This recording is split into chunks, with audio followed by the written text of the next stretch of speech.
Hello, everyone, and welcome to Cision PR Newswire and Investor Updates webinar on examining ESG engagement versus unjust transitions with our three panelists today, Andrew Petersen, Andrew Archer, and Elena Zharikova. Before we begin, I just want to introduce everyone. My name is Justin Ruiss. I am the Director of IR Channel Activations here at Cision PRN.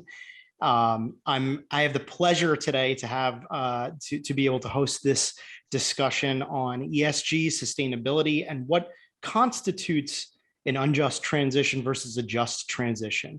A conversation that many are not having right now, but most should be. It's something that should be on top of minds, and most likely will be as we're moving forward in this world of sustainability. So let's introduce our panelists for today. Joining us from last time, we have Andrew Archer, Head of ESG Advisory at Investor Update. Joining us for the first time today is Andrew Petersen, Partner and Head of ESG at Alston and Bird, and Elena Zharikova, Senior ESG Analyst at Investor Update. Andrew Archer, if you'd like to give us a little bit of background information on yourself before we begin, we'll go down the line and get a little bio from everyone. That'd be great. And then we'll just jump right in. Okay, thanks, Justin. Yes, I head up the advisory team at Investor Update with a focus very much on ESG.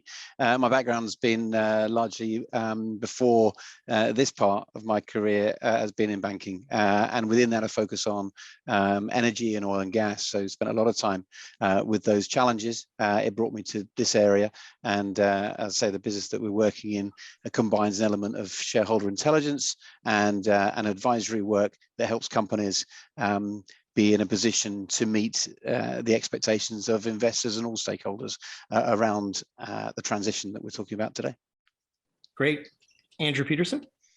Thanks. Hey, thanks, Justin. Thanks, all. And thank you for the opportunity to have this discussion with you today. I'm really excited about it. So my name is Andrew Petersen. I'm a lawyer. I'm a finance partner at Alston and Bird in their London office. And when I arrived at Alston, we didn't have an ESG advisory group, which just shows the pace of the transition and movement in this space at the moment. So I formed and head up our multidisciplinary ESG advisory group, which includes many different disciplines: environmental lawyers, litigators, finance, corporate. So we do feel that we bring that holistic approach to our advice in this space, because as we'll talk about today, ESG means many different things to many different people. So thanks again for the opportunity. Thank you. And Elena. Thanks, Justin. So I'm a senior ESG consultant at Investor Update, and before joining, I have an academic background. I focused on corporate governance research and financial regulation research. And after joining Investor Update, I've been equally involved in our thought leadership development here, and the white paper research, and also client advisory work across many different ESG projects, which is very exciting. And yeah, I'm excited to be a part of this conversation today. Thank you. Great. Thank you all for joining us again today. This is, again, like I mentioned, this is a conversation that certainly needs to happen at this point. And I think as we move forward in the world of sustainability and the conversations that center around this, I think the more we uncover, the more we can sort of understand and know how to progress through this landscape. So I think at the very first, I want to understand what the nature of an unjust transition is. And I think the first question we can really ask here is, how should we go about describing what an unjust transition is? And how can we easily recognize something that is an unjust transition? Andrew from Investor Update, if you don't mind, could you help take that question first? And then I want to get everyone else's opinions on this as well. Sure, absolutely. So we're talking about the just transition, and as you say, the unjust transition as the flip side of that, which we're seeing. So two parts to that phrase. The transition we're talking about, of course, is where we're trying to move away from fossil fuels towards a low carbon economy, and that decarbonization trend, has huge profile and urgency around it. The just or unjust element is the consequence of that transition. It's about what impacts the other part another third of ESG being the S, what's the social impact of making these changes? Are changes being made mindful of what those consequences might be?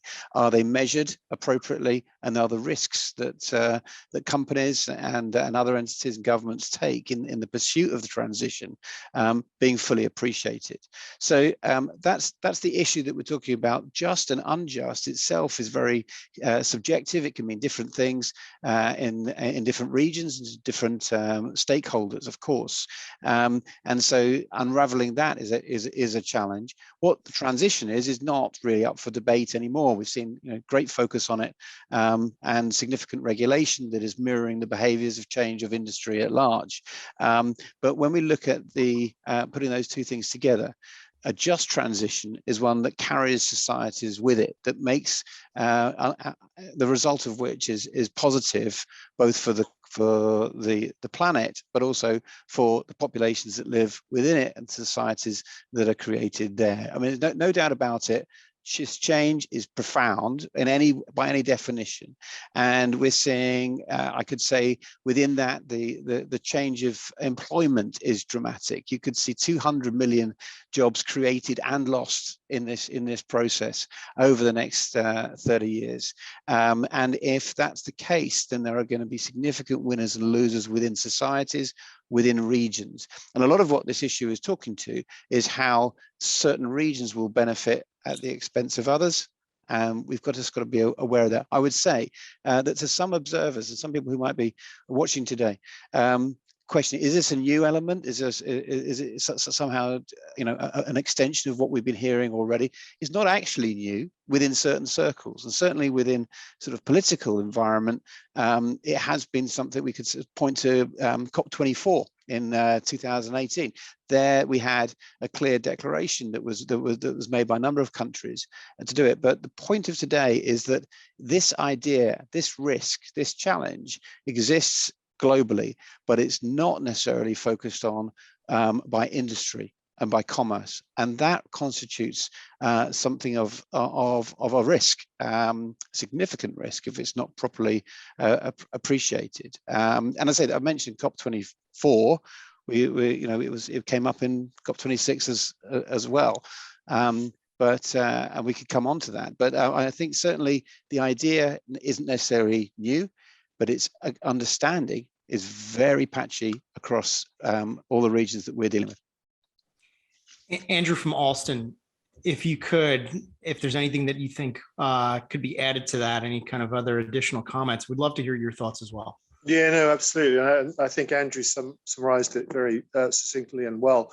It is evolving. It is an evolving conversation. It's funny that actually the concept of a just transition was mentioned in the Paris Climate Agreement. So that's 2015 as well, right? So, and then the UN SDGs that we've had since then, there's various ones of those that actually try and achieve this concept of just transitions.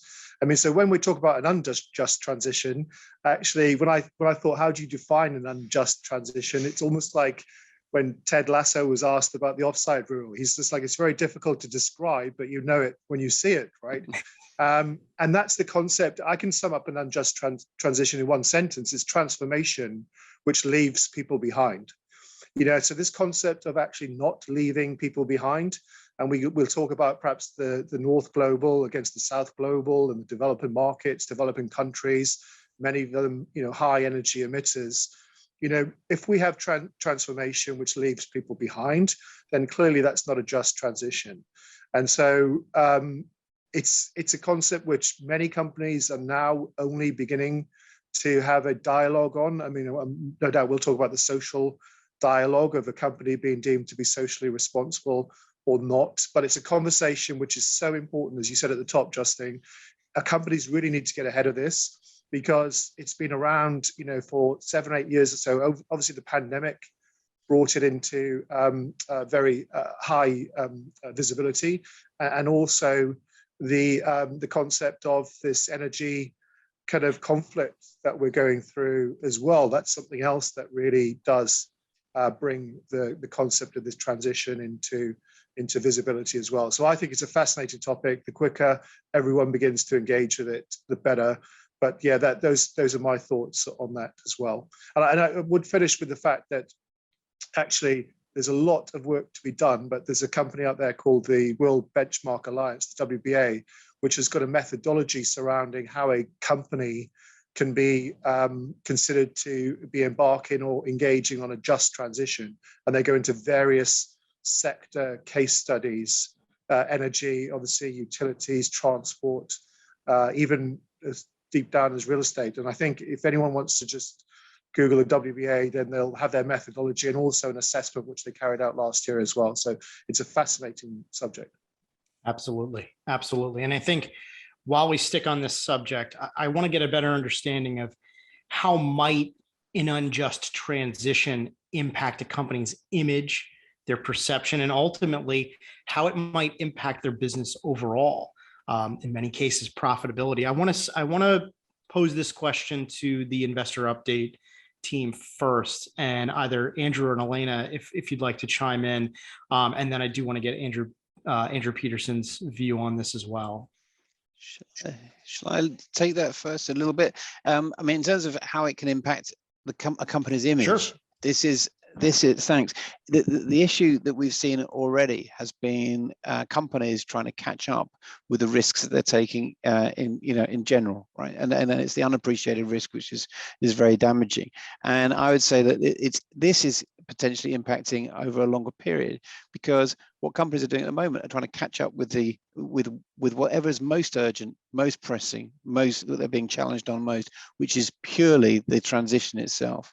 It's about that focus around the environmental that has and the risk of being on the wrong side of that is driving a lot of behaviors. That's the primacy about that dynamic. And what I think, if you're not part of that transition, you're not able to articulate your place in it, if you're not able to convey the conviction within the board and the integrity of that initiative within an organization and its culture, then there are consequences being sanctioned, certainly by investors and other stakeholders, but certainly cost of capital up, access to capital down, valuation down. That is the consequence of not being part of the transition. Now, the risk at the moment is as everyone begins to catch up, and there's huge, leaders and laggards in that, of course, but underlying that is not understanding, not being able to articulate the issues that relate to the unjust transition or the just transition. And that leaves you exposed to the exactly same kinds of risk and challenge that can then be reputationally damaging, right? And it can undo a lot of the good that might be done if it's not taken into account. Yes. So to add on this, I think we can separate the issues that go with just transition into parts. So one part is everything that goes along with the need to decarbonize, set net zero targets and move away from fossil fuel economies, and the possible negative social consequences that can go with that. So for example, the job losses that we mentioned at the start, possible devastation to local communities who wholly depend on certain, for example, plants or mines or anything like that, and the need for companies to take those consequences into account when they construct their transition plans, the climate transition plans. And there's also another aspect of the just transition that is has been around for longer in the public eye, but maybe has been underrated and underrepresented for a long time, which is respect for human rights, and especially human rights throughout the value chain in the supply chains, and also the labor rights within the company separations themselves.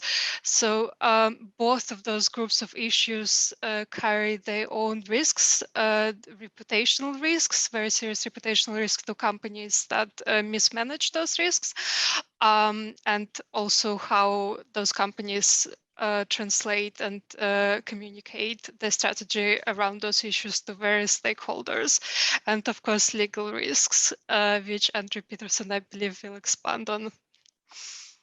Yes, Andrew, I think this is definitely Andrew Petersen. I think this is where you'll probably shine the most here, but if you would love to, please explain to us what kind of litigious risks exist within unjust transition. I think this is an area that many really sort of need to understand, right? This is something that can be complicated. It can be something that can be incredibly expensive too. So we want to understand what those litigious risks might be, and if you could share with us what those are. Yeah, no, absolutely. I'd be happy to. I must say I'm not a litigator, and obviously that advisory group that I mentioned at the start within Alston has litigators in them. But we talk about these issues all the time. I mean, I do think that we can focus on the risks, and I will do in a second. But I just want to go back to what's been said. I view this as a tremendous opportunity. So whilst it is important for companies to focus on downside and risks of doing things and doing them right, and to be seen with that social impact mitigation lens, to be doing them just. I do think this is a tremendous opportunity. Why wouldn't you engage with your workforce to upskill them, to run your company better in a more diverse and gender equal way? So I think that's what companies also have to focus on, is what's the upside. Of course, they'll be told by lawyers like me that there's lots of downsides to this, and clearly there is, and the downsides, form around, having class actions brought against you for breaches of human rights, up and down your supply chain, labor claims, class actions surrounding your labor claims. When I flew over to New York on this week, I watched a fascinating documentary about the rise and fall of Abercrombie and Fitch, and how the employees that were brought in, and that was obviously at a time where I don't think you'd ever get that company that IPO'd and the value that it had in a way that without someone looking into the way that they treated their employees and how they were viewed by their stakeholders, right? The stakeholders, not just the shareholders, but the stakeholders viewed them. So we face human rights claims, we face labor claims. We face now, for the first time, certainly as people are now focusing on the ESG, non-financial disclosures or statements that are made by a company, for the very first time, now there's the risk of misrepresentation. There's almost a risk of securities fraud now that the SEC is beginning to really, look into the area of what companies say surrounding their net zero targets and their climate impact and climate resilience policies. There's no way that a company ever wants to get, embroiled in an SEC investigation.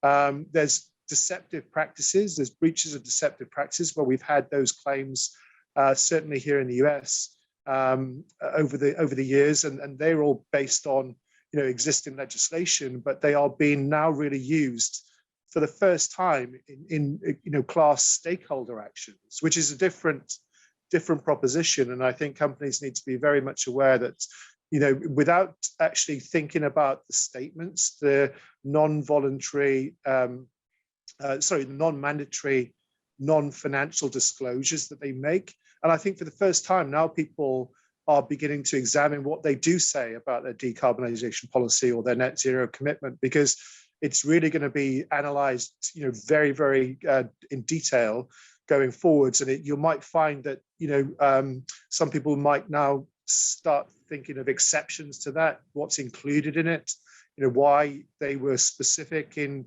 their net zero target, and there's a greater detail around that. And I think all of that is great.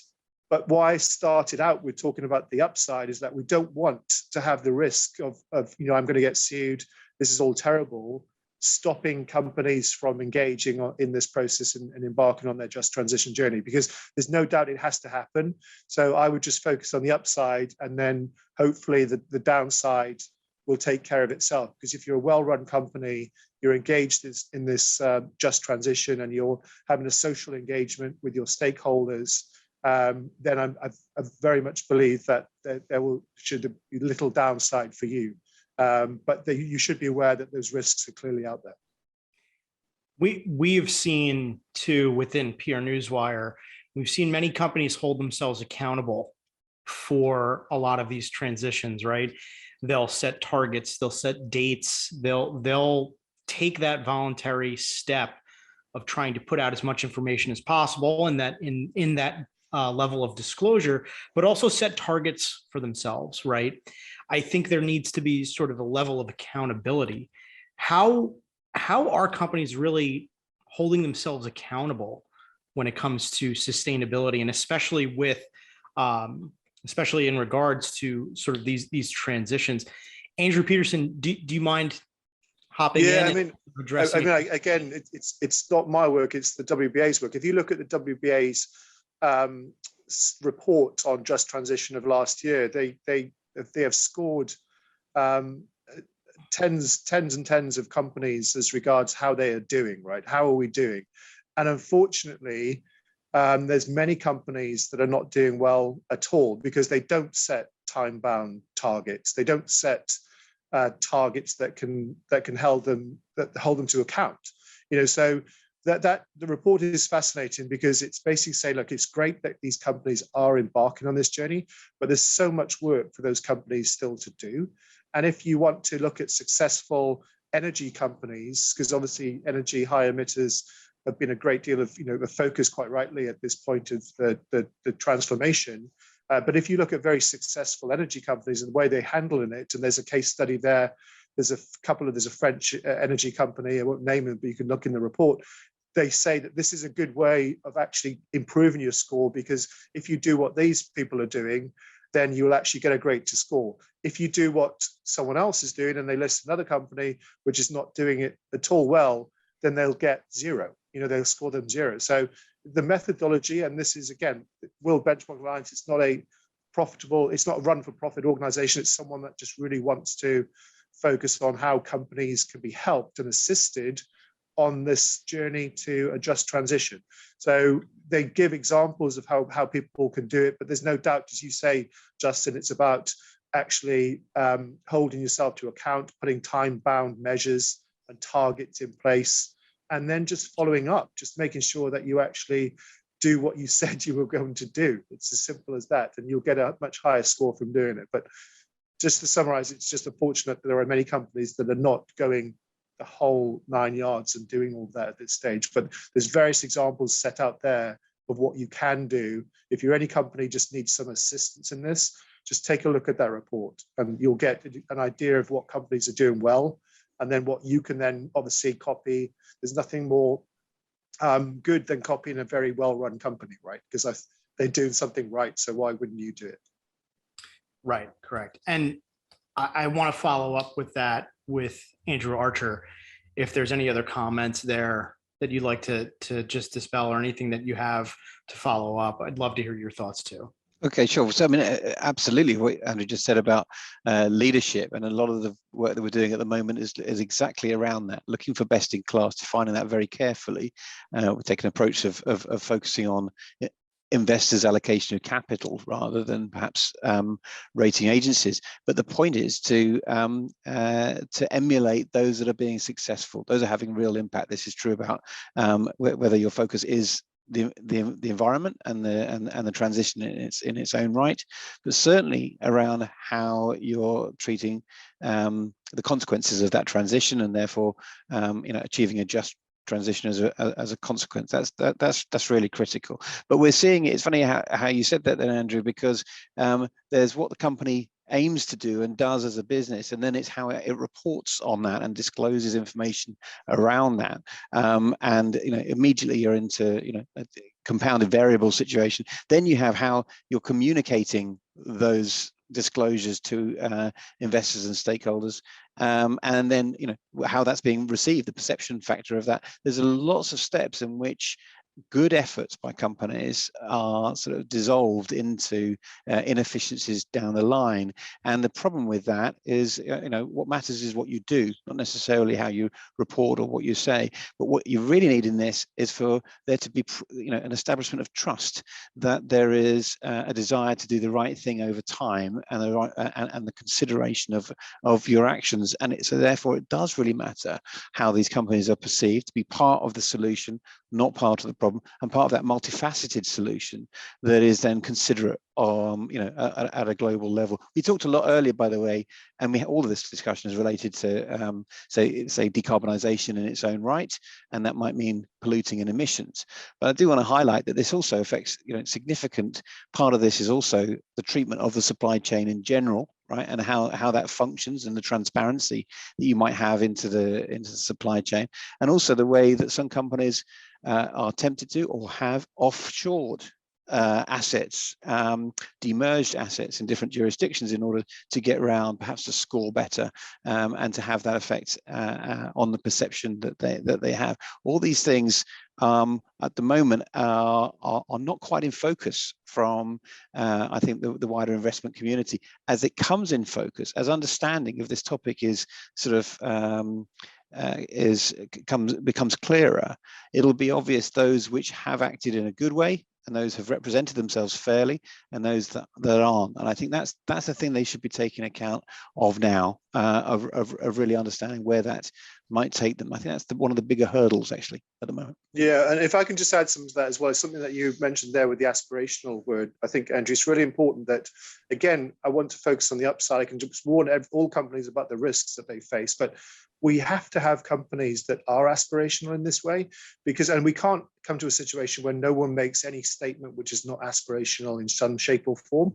Clearly, it has to be given in a way that they will be very happy to be held to account. But if we actually eradicate all aspirational movements in this area, then we're not going to move the needle at all, right? And I think we're just going to get people just saying exactly what needs to be said to just do the bare minimum. And that's not really where we want to go either. So we have to, the non-financial disclosures, they clearly will become as important. They are as important already as financial disclosures. But again, we can't have people just really not actually putting some thought into how those non-financials can be better improved, because that's the way we're going. We're going to have hopefully standardization, just as we did with US GAAP and other accounting standards. We'll have standardization of non-financial disclosures. I think that's where we need to get to. We got there in quite a lengthy time with GAAP standards, but I think we need to get there quicker with non-financial disclosures. But once we get there, what we can't have is that standard to eradicate every aspirational element, because otherwise we're just not going to get to where we need to get to. Absolutely. And Elena, I just want to let you jump in here and chime in. Is there anything else that you think, comment wise, anything that you'd like to say to this matter? Sure. So I think an important element for companies to focus on is after they set their priorities and the approach to just transition concerns is to actually focus on communicating it effectively to investors, because investors are key in actually holding companies accountable on this, but they cannot do it without having all the information. And actually data availability is one of the biggest concerns for investors in terms of being able to engage effectively with companies on just transition and human rights considerations. This area has been underreported significantly, and of course there are many difficulties because it's quite a qualitative area, but companies should really take it as a priority to try to disclose on things like human rights in the supply chains as comprehensively as possible, to give investors this information and that data availability. Actually, can I just jump back in there, Justin? Absolutely. On that point, thanks. It's because I mean, what Elena just said is really critical, because I think right from the beginning we talked about it being perhaps polarized between the transition and the just nature of that transition, and there is a massive imbalance around the data. This data that Elena's referencing there, data has always been sort of plagued, or good data has been elusive in ESG, forever, and that changes through regulation. But in this issue, because you've got them combined, these factors combined, there's an imbalance. There's much more data around environmental issues, much less that exists within all aspects of social consequence. And so that imbalance, I think, is one which is going to continue to be a problem in ensuring that we're talking about that on the same basis and comparing maybe companies on the same basis between those that may be transitioning and those that are delivering a just transition. Andrew Petersen, I want to just allow you a chance to jump in. Did you have anything that you wanted to say in regards to what Andrew Archer just said with regards to data and that type of situation? Because I do think it's something that maybe could be fleshed out a little bit more here if you want to give your thoughts. Yeah, I mean, and it's obviously very pertinent, in the US with the SEC and in some industries. It's viewed as the SEC overreaching as regards their data requests, and we should not really try to ask companies which are having a very difficult time at the moment, right? Just coming out of the pandemic, just really trying to grow their businesses. We obviously have our economic markets face inflationary pressures, et cetera. What we can't then is burden them with unnecessary requests for disclosure or data, which is not needed, and no one will actually look at it and no one will analyze it, because again, we need to just get very quickly to a minimum level of data which is required by regulators and which is required for companies to feel confident about filing their public statements.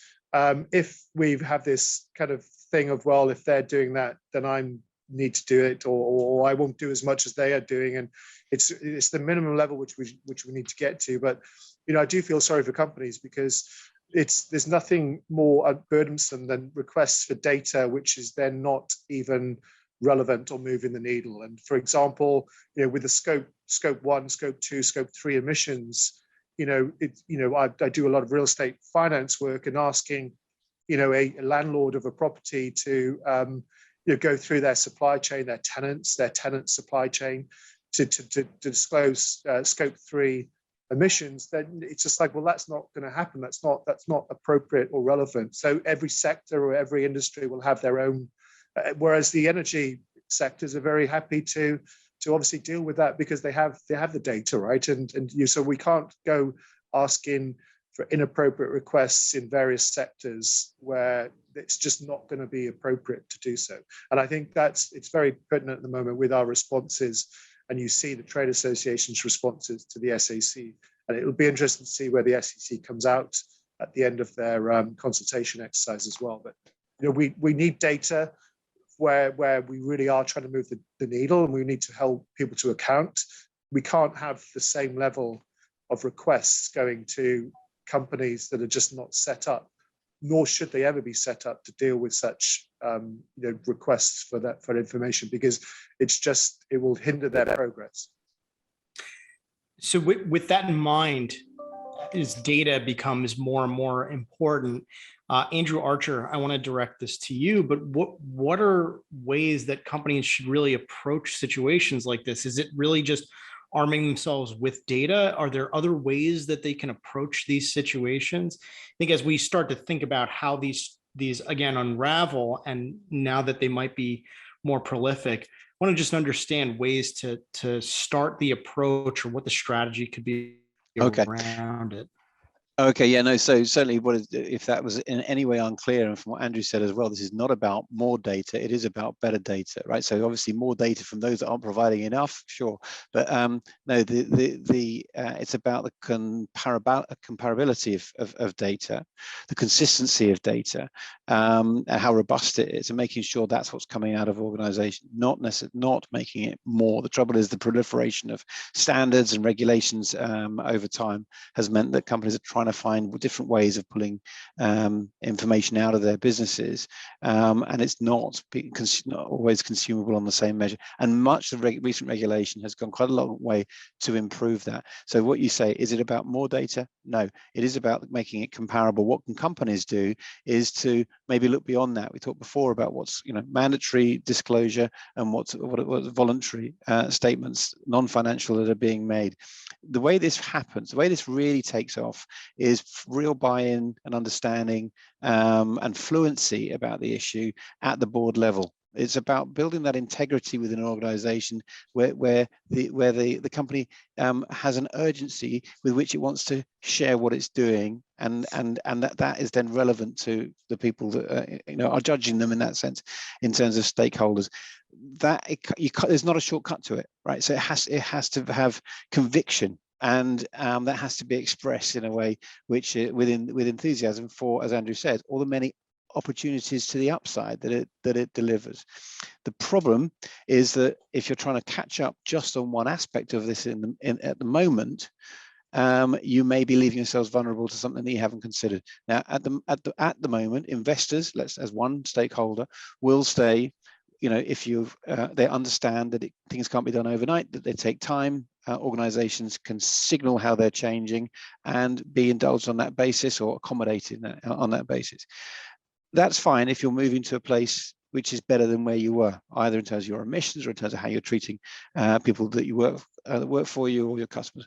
The problem might be is that you can, in the meantime, have a direct consequence that you have not considered, that is permanent in some sense, that there is damage done to a society somewhere that beyond your immediate visibility, and that kick down through that, let's say, supply chain, is something that will be explicitly at risk and detrimental to the reputation and the business as it is. So unfortunately, I think it is a challenge of saying there needs to be, pretty much immediate focus on where these potential injustices could be manifest within and as a result of the decisions that are being made by industry everywhere.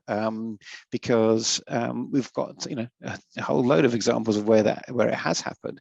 It just depends where those challenges are taken up and people are pursued either in a litigious way or through economic sanction or divestment and so on. So I think that's the issue, is recognize the opportunity here is to recognize the issue for what it is, and to try and put resource in this area, and to make sure that those positives are really showcased in a way that means transparency, I think, ultimately. Absolutely. And I think it's one of those situations. I think the transparency is definitely required. It's needed. It's something that, even just from a regular standpoint of just reporting metrics, transparency is paramount, right?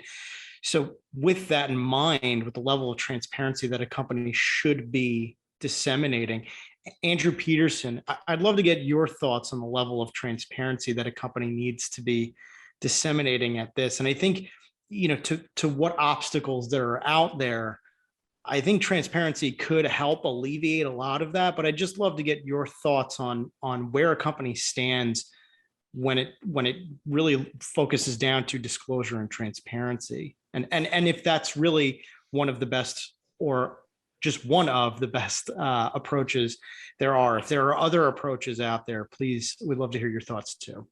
Yeah, no, I mean, I actually feel that it's the sign of the times that we live in, especially with stakeholders and how they are able to come together behind a cause or an unjust accusation. The transparency is absolutely paramount to any company in the world which we live in now, right? They have to be fully transparent. They also have to recognize there's nothing that they can do to cover up anything. And I'm talking about, bad employee relations, actions brought for breaches of, employment conditions, all those kind of claims that maybe a company would say, well, let's just, I'm not saying they would bury it, but somehow would not be pay that much attention to it.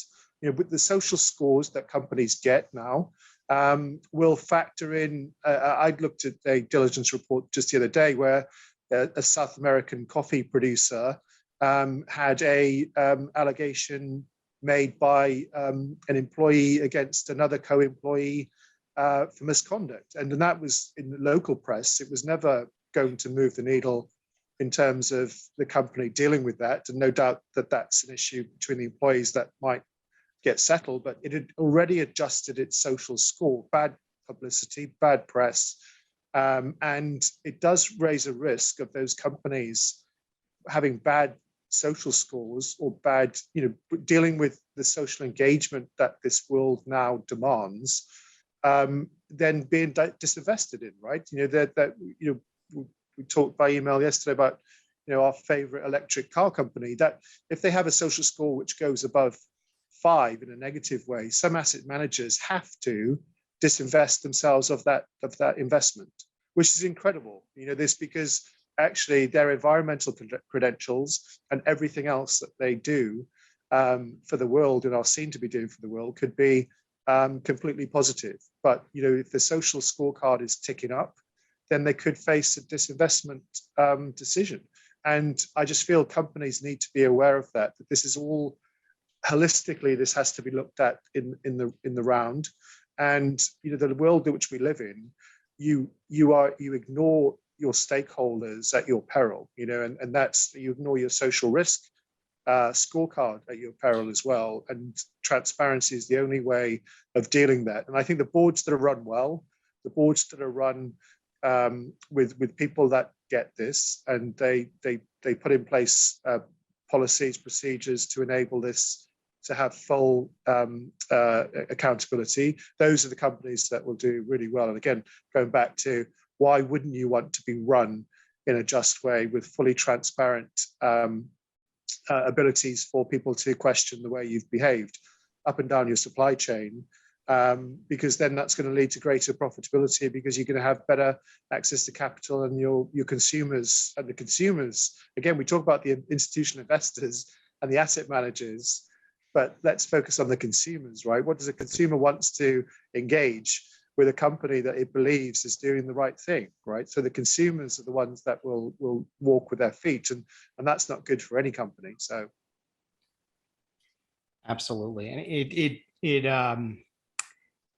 it's a part that I think is incredibly important to discuss, is the consumer outcome that could come from this. And I think one of the things that you mentioned, Andrew, was kind of having the policies and procedures in place.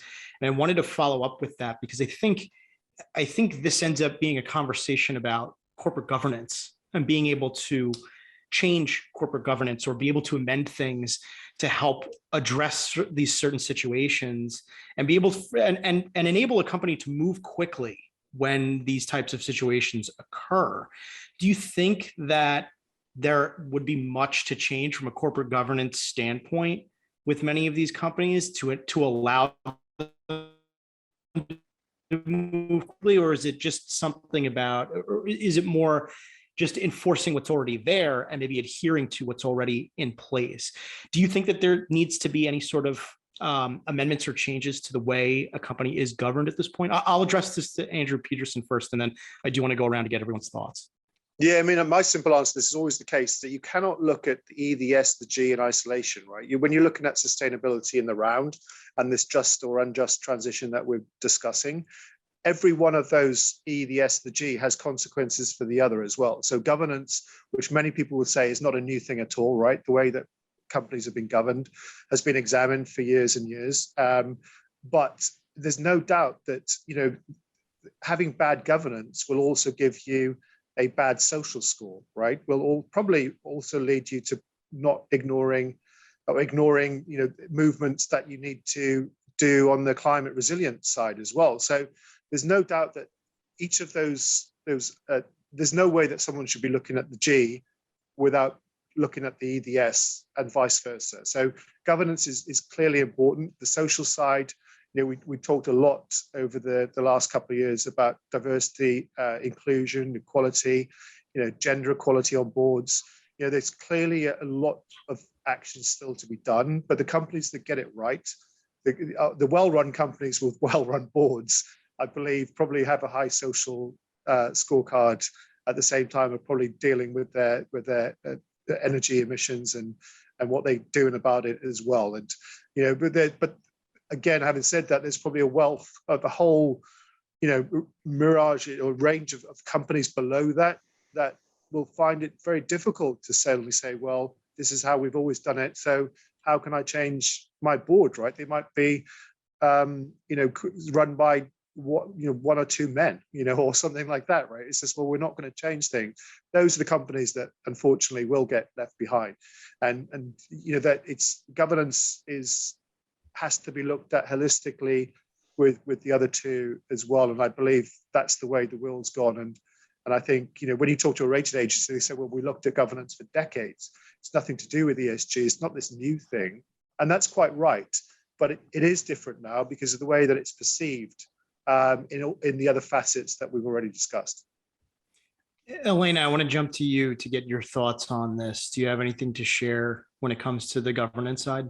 Yeah, sure. So governance is absolutely key, of course, as Andrew was saying, to make sure that the company is taking the right steps in terms of a just transition. And I think one of the important things is the right skills on the board and the senior management, because of course it can be very difficult for a person or board senior individual take into account things that were not traditionally considered as material issues by business leaders for a very long time. So it's quite key that the board gets the right advice, the right information, right inputs, and there is actually a willingness to take those issues into account and incorporate them into the company strategy. And also, it's very important to have the right governance and accountability mechanisms within the organization as well, to ensure the accountability for whatever measures, whatever strategies and policies and processes are integrated and taken into account within the organization. And I think companies, it depends on the jurisdictions, but for example, in Europe, the Corporate Sustainability Due Diligence Directive that will probably be coming into effect into the few coming years is actually mandating large EU companies to put in place structures that identify, prevent, mitigate adverse human rights impacts of those companies. There are other jurisdictions around the world that has those measures in place already, but it's also quite likely that this is going to be the regulatory trend from now on. So this is something for companies to think about. Can I just deal with that as well? Because I think Elena, you made a very important point, because we talked a lot about the company's role in this, but clearly it's a collaboration between the private and the public as well, right? So governments, regulators, they all have a job to do in this as well, because there's nothing that will change behavior better than well thought out, well implemented legislation and regulation, right? So governments have a role to do this, and that's the fascinating thing, which I don't think we talked about at the top, but I wanted to, was this is a job not just for the private sector and public companies, but for governments and nations and the regulators within those nations, right? Because without that, without the two coming together, we're just going to have people that just say, well, I'm not going to do it because I don't have to do it, right?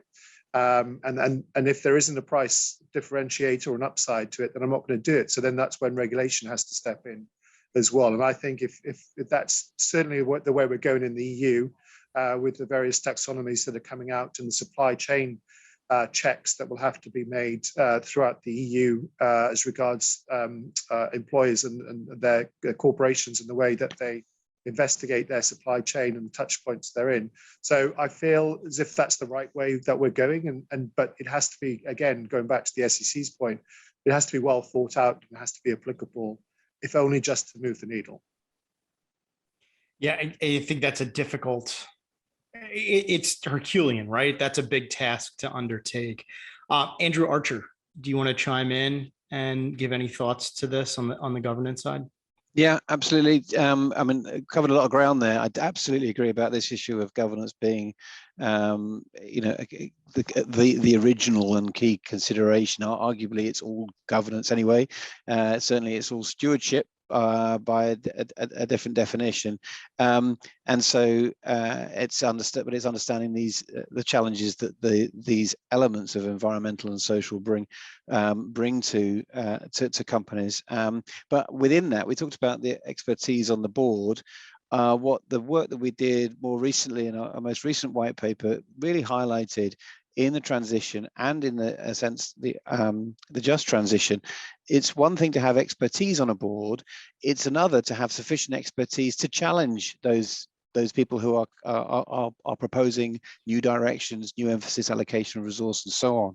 And every other aspect of business, people are in place because they have sufficient breadth of experience and knowledge in order to debate and ensure that the right outcomes are achieved. Having one person with an expert who's an expert and everyone else at a disadvantage is not good governance. So unfortunately, this would seem like, what does this mean? That we need a wholesale change of all board structures everywhere? Clearly not.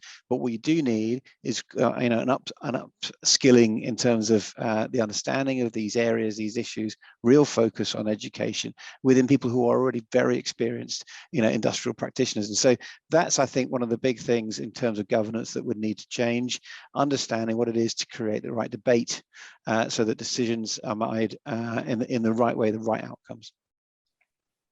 Absolutely. Absolutely. That level of education can mean the difference between understanding the just and unjust transitions that are out there.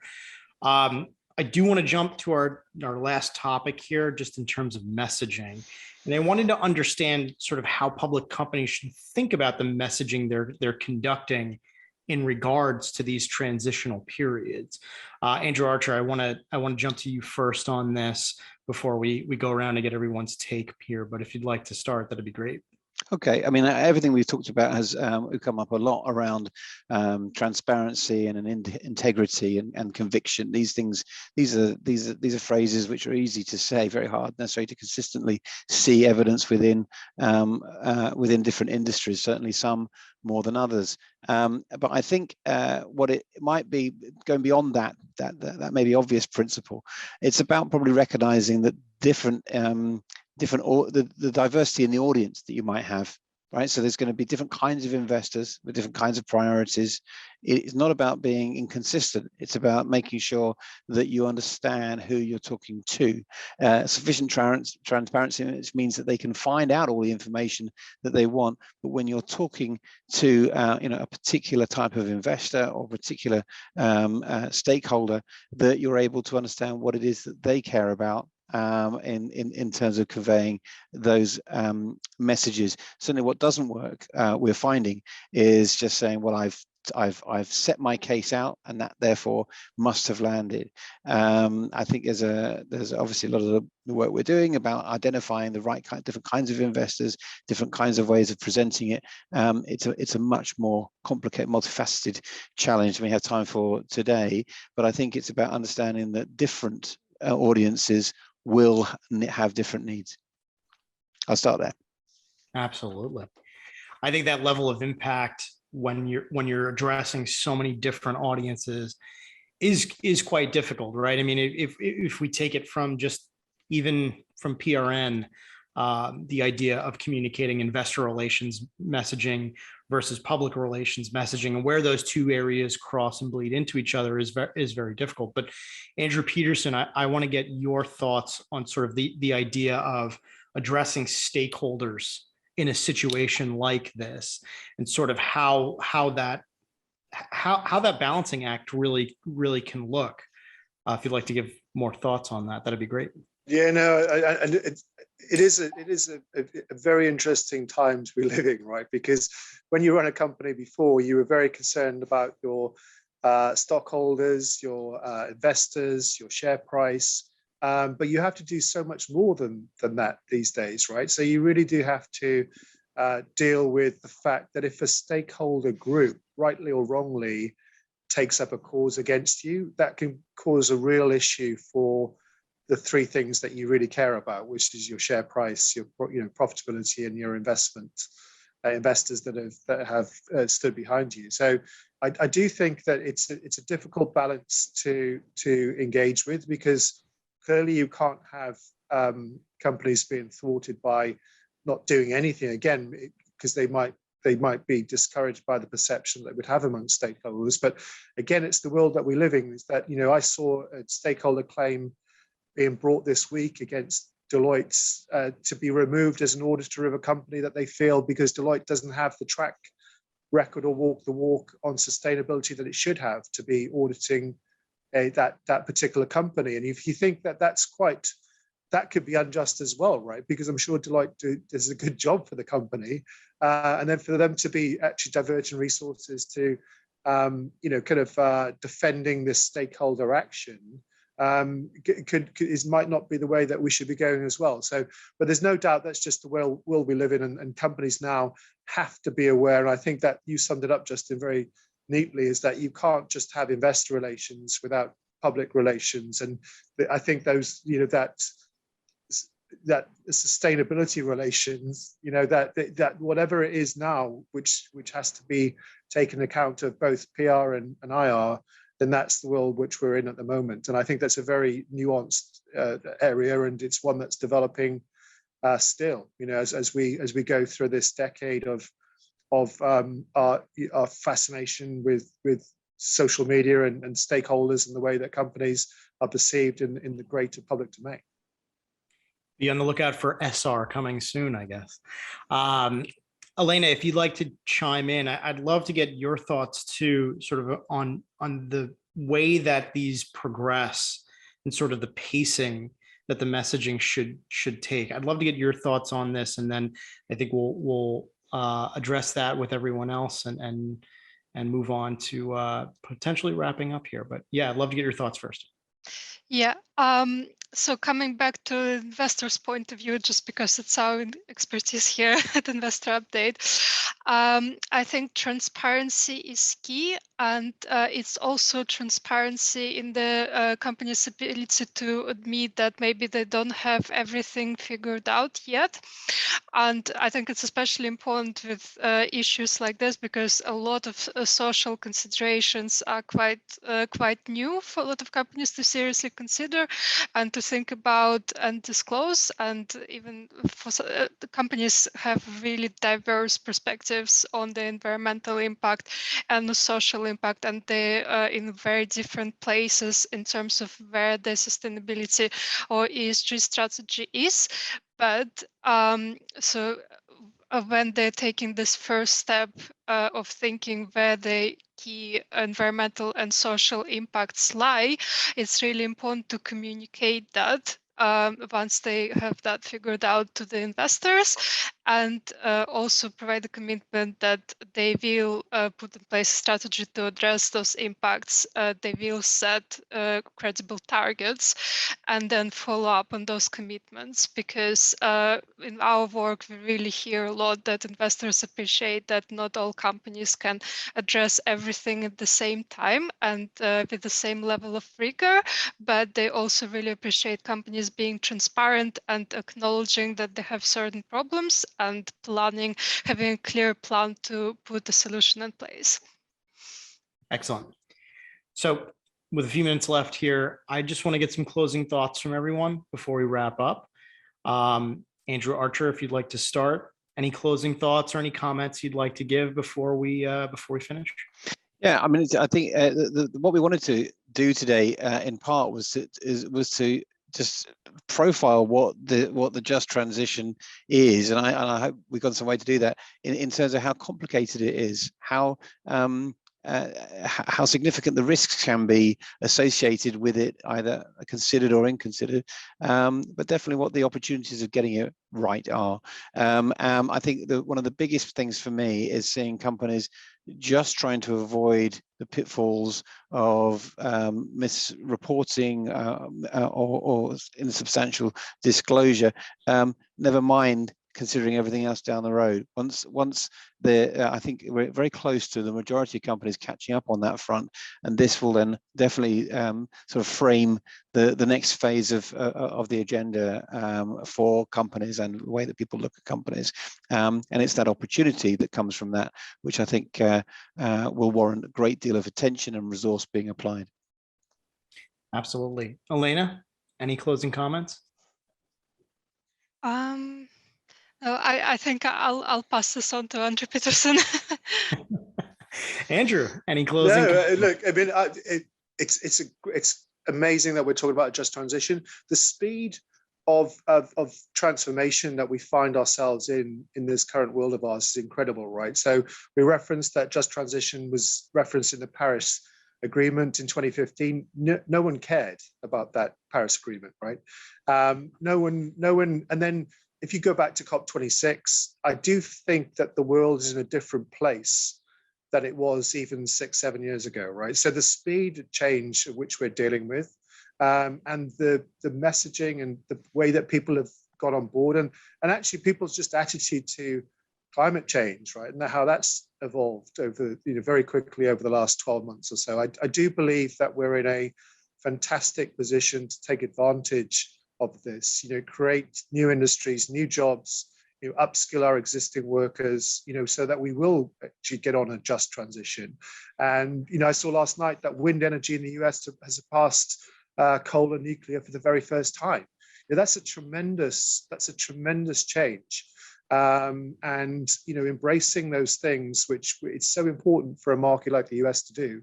I feel as if we're embarking on something which we will definitely move the needle on, and we rightly so need to do that, and we need to do it quickly. But I'm very encouraged by this speed at which everyone is now embracing this, because it's in a different world to where we were even in COP24, right? I think COP26 and the outcomes, and it's not right now just to have outcomes from COP26. People are saying, well, I want you to be held accountable, right? I want there to be a follow-up where you can be held accountable for the statements that you made in COP26. And I think, again, it feels different to me.